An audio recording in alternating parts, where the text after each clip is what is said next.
हमें मालूम है एहतियात इलाज से बेहतर है।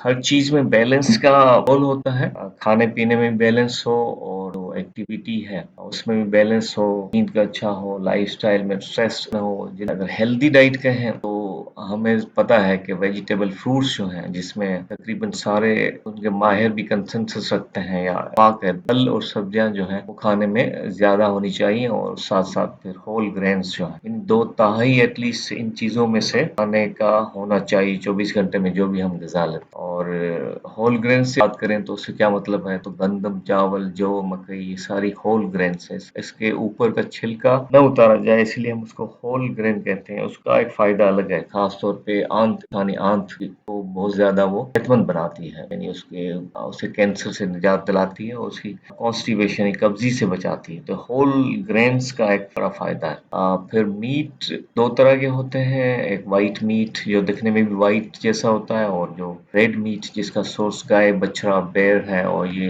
व्हाइट मीट की बात करें तो चिकन, बतख, मछली और झींगा। मछली, झींगा तो सी फूड है, उसमें थोड़ी डिबेट है, व्हाइट है। लेकिन ये व्हाइट दिखाई देता है तो व्हाइट मीट कह सकते हैं। दोनों ही प्रोटीन से और आयरन, विटामिन, मिनरल से रिच होते हैं। पर रेड मीट को ज़्यादा डिस्करेज किया जाता है, खास तौर पे डॉक्टर ज़्यादा ज़्यादा डिस्करेज इसलिए कहते हैं कि उसमें फिर सैचुरेटेड फैट हैं जो फिर बाद में दिल की बीमारी का सबब बनते हैं। ये मुख्तलिफ अक़साम है, दालों के भी बड़ी बेनिफिशियल है। और फिर जो ये एक प्लेट अगर आप देख रहे हैं तो इसको डिस्करेज किया जाता है, इसको नापसंद किया जाता है मेडिकल सर्कल में, जो फास्ट फूड भी कहते हैं। बर्गर है और कोल्ड ड्रिंक है, चिप्स है और फिर जो है चीज़ है। इस तरह से इन चीज़ों को खाने से नुकसान ज़्यादा देखा।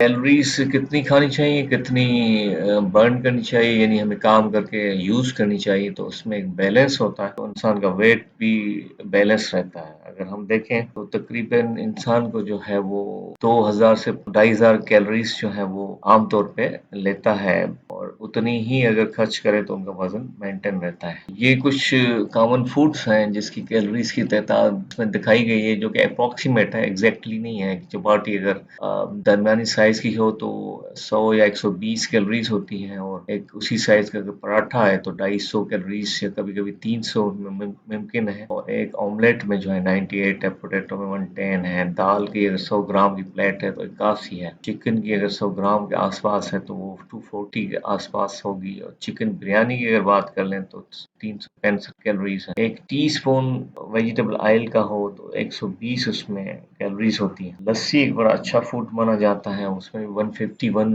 कैलोरीज़ होती हैं। अगर उसमें चीनी मिलाई जाए तो 250 के करीब हो जाता है। टीस्पून व्हाइट शुगर में 20 है और वही 1 टीस्पून अगर हनी का है उसमें भी 21 से लगभग ही है। लेकिन हनी जो शहद है उसके फ़वाइद बहुत ज़्यादा हैं, उसमें मिनरल्स, विटामिन्स बहुत ज़्यादा है। तो उसको अगर चीनी में चाय चाय में अगर मिलाएँ उसकी जगह चीनी की जगह तो वो ज़्यादा सेहतमंद हो। हमने अभी बात की कि 2 2.5 एडल्ट नॉर्मल वेट हाइट वाला कैलोरीज़ लेता है।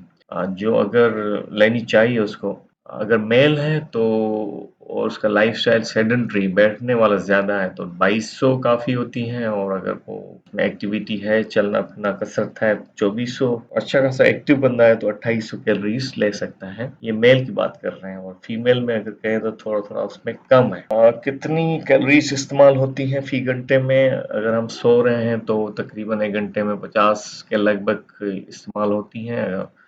24 घंटे में अगर कोई सो रहा है जो कि पॉसिबल नहीं है, उसकी 1200 कैलोरीज़ बर्न होंगी अगर कुछ भी न करता हो। सिटिंग में जो है वो 100 होती है, स्टैंडिंग में 150 और वॉकिंग और जॉगिंग में देखें तो 250 से लेके 500 के बीच में कैलोरीज़ 1 घंटे में इस्तेमाल हो रही होती हैं। इसका कोई नवल बदल नहीं है, जितना हम वॉक करें, तेज़-तेज़ चलें कम से कम हफ्ते में 5 दिन 20 मिनट के लिए तो बहुत ही अच्छा है सेहत के लिए। वर्जिश करें तो उसका अलग से फ़ायदा है। और अगर कोई चल फिर नहीं सकता, घुटनों का मसला है, बड़ी उम्र के हैं, बैठे बैठे रहते हैं तो बैठ के भी उनको वर्जिशें करनी चाहिए, हाथों की, पाँव की, बाजुओं की, तो उससे बड़ा फ़ायदा होता है।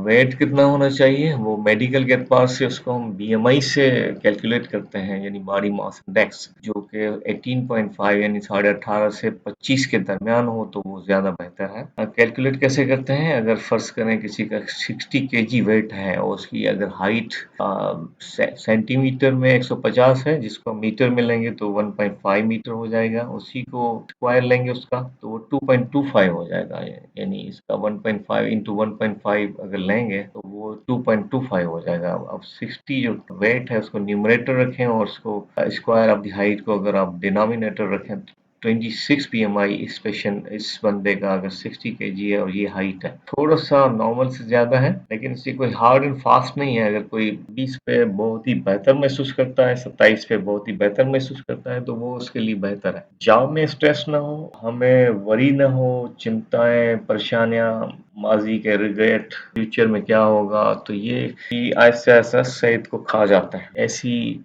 जॉब हो मुमकिन जितना भी हो सके जिसमें अगर किसी जॉब में बॉस उनको रोज टेंशन देता है तो वो उनकी सेहत को खराब कर देगा। बेहतर है कि ऐसी जॉब हो जहाँ पे आप मेहनत भी कर सकें और इज्जत भी। अच्छा, कुछ डिजीज जो जेनेटिकली होती हैं वो तादाद में बहुत ही कम होती हैं लेकिन उनमें फिर इंसान का बस कम चलता है। उसमें भी आज की तहकीक तो ये कहती है कि अगर एनवायरमेंटली फैक्टर्स बेहतर हैं, हम अच्छा खाते पीते सोते हैं, वर्जिश करते हैं और अच्छी सोच पालते हैं, सेहतमंद सोच पालते हैं तो ये भी बहुत ही हद तक कम हो सकता है। यानी जीन्स का एक्सप्रेशन होता है डे टू डे, ऐसा नहीं है जीन्स का एक्सप्रेशन फिक्स है, एनवायरनमेंट से चेंज हो सकता है। आज की तहकीक तो ये कहती है। अच्छी नींद की हम बात कर लें 6 से 8 घंटे, अगर सुकून वाली नींद 5 घंटे वाली भी काफ़ी होती है, वरना 6 से 8 घंटे बड़ी अच्छी नींद मानी जाती है 24 घंटे में। हर चीज़ में अगर बैलेंस है, काम और दवाई ज़िंदगी में अगर बैलेंस है और अच्छी खुराक है, अच्छे ख़यालात कैसे आ सकते हैं वो हम डे टू डे